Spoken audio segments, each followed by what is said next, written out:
So ayon kay Attorney Kaufman, mga kababayan, ang totoong umuusig, okay,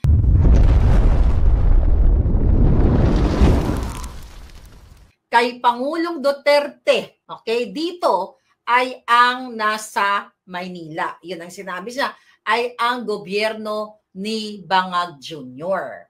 According to Kaufman, sa ating pananalita ay siya talaga yung nagtapon o nagpagkanulo kay Pangulong Duterte sa dahig. Alright? Ngayon, ang sabi pa ay ginamit niya ang Office of the Prosecutor, okay, sa dahig para sa kampanya noong nakaraang election. Ulitin natin, bago pa itong pinakidnap o pinagkanulo, sabi nga ni Attorney Vic Rodriguez, ay inalay, di ba, ipinagkanulo ni Marcos Jr. si Pangulong Duterte sa mga naglalaway na banyaga dahil sa kanyang pampolitikang interes, di ba?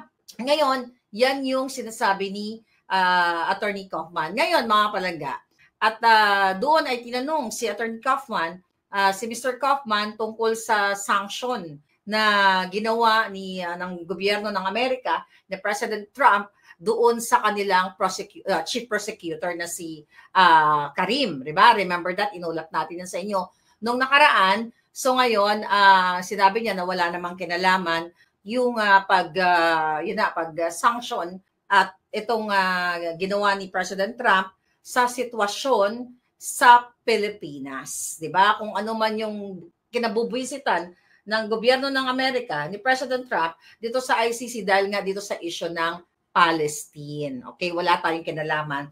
Well, ang may kinalaman, hindi para sa akin, nakikita ninyo na ang may kinalaman talaga para ipagkanulo etong si Pangulo Duterte ay ang bangag-bangag na gobyerno. So kasi syempre, tinanong nila doon kung ano yung magiging impact nitong ginawa ni President Trump sa pag-sanction nga dito kay sa chief prosecutor. So pinapaliwanag ni Kaufman na walang walang kinalaman. So ngayon, mga kababayan, sinasabi talagang paulit-ulit not only Kaufman ng ating mga magagaling na abogado na talagang ang Pangulong Duterte ay talagang siya ay inalay. Alright?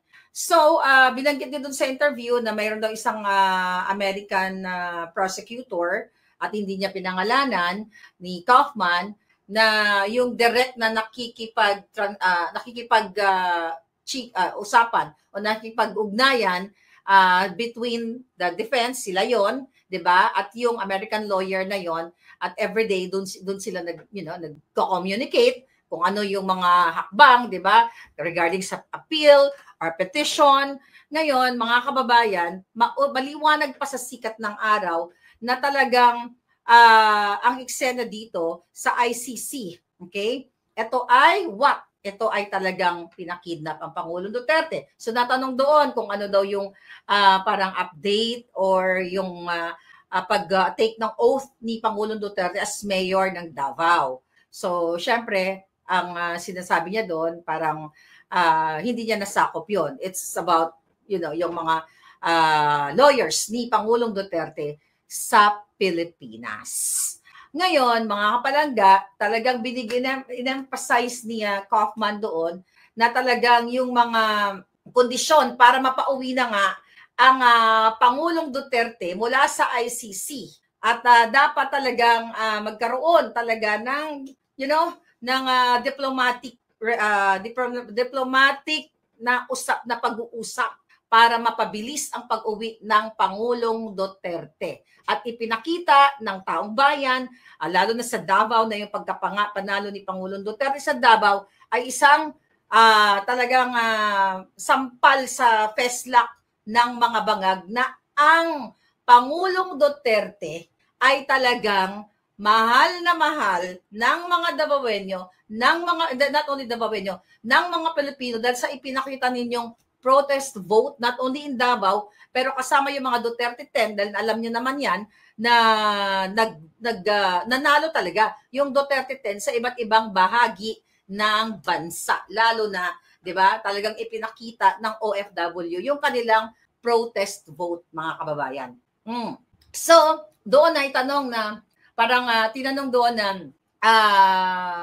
maaari bang, parang ang konteksto is, pwede bang sa pamamagitan ng, let's say, ng desisyon ni Bangag Jr., okay, na presidenteng Bangag, ay mapapabilis o mapapauwi ba ang Pangulong Duterte? Ang sabi dyan ni Kaufman, yes. Yes, di ba? So kitang-kita ninyo, dahil siya naman ang nagpa-kidnap niyan. Dahil 2023 pa lang, sinasabi ko na yun sa inyo. In-expose na natin yung mga IDs, even yung passport, pero hindi natin nilabas kasi sensitive yun, bawal yun. Di ba? Binasa ko lang sa inyo na pinapasok talaga ng Marcos Jr., ng Bangag, na si Lisa Canas, lahat sila dyan, ang ICC. Di ba? Ang mga tauhan ng ICC para ipakidnap ang Pangulong Duterte kasi akala nila pag nawala na ang Pangulong Duterte, magtatagumpay sila sa midterm election nila. Which is, hindi sila nagtagumpay even though sa kabila ng pandaraya nila, mga palangga, nagtagumpay sila sa mga pandaraya nila at panggigipit nila sa mga party list katulad ng BH party list at Duterte party list sa ngayon. Nagtatagumpay sila na ayaw nila take ng oath o ayaw nila pasumpain. Ito'y nanalo na nga, di ba? Pero ang eksena dito, mga kababayan, hindi sila nagtagumpay sa gusto nilang mangyari na ma-shoot nila lahat ang kanilang Senate slate. At ngayon ay pumalpak, di ba? Pumalpak dahil akala nila talagang mabibilog nila ang taong bayan. So ano nangyari? Nung pumalpak, nagdrama-drama si Bangag Jr. na mag-reconcile na lang, di ba? So ngayon, hindi din umepekto yung reconciliation. Anong nangyari? Diba? Anong nangyari nung hindi umepekto yung reconciliation, chuchu na yan, na magpapanggap siya ng bait-baitan? Yan ang gusto nilang i-portray. Dahil sokong-soko na yung taong bayan. Ay, okay, magdrama naman ulit tayo.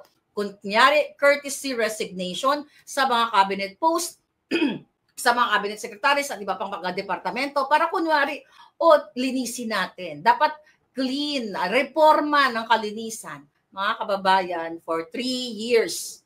Yeah, magti 3 years na.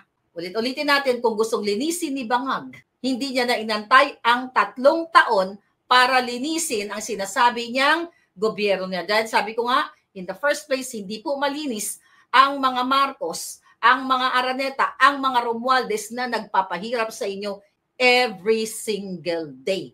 Yan ang katotohanan. Kaya ang damage control sa lahat ng mga kadyutahan nila na nabuking na nga natin na talagang yung impeachment kay Inday Sara ay talagang ito ay binayaran, okay? Binayaran sa pamamagitan ng pera ng bayan ang mga buwaka ng ginimis na mga House Representative members.